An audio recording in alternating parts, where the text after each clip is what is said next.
Isang misa ang inialay para kay Master Showman Herman Moreno bago dalhin ang kanyang labi sa mga lugar na malapit sa kanyang puso tulad ng Sampaguita Pictures, kanyang tahanan sa New Manila at GMA Network Studios na itinuturing niyang pangalawang tahanan.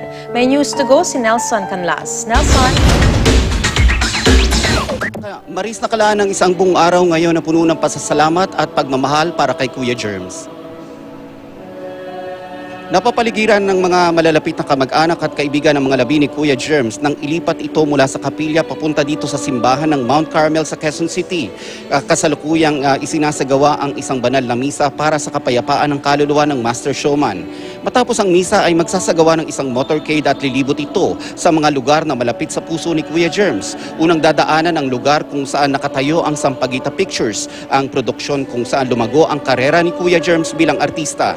Sunod naman na iikutan ng kanyang tahanan sa New Manila at ang last stop ngayong araw ay ang GMA Network Studio, ang itinuturing na pangalawang tahanan ng Master Showman.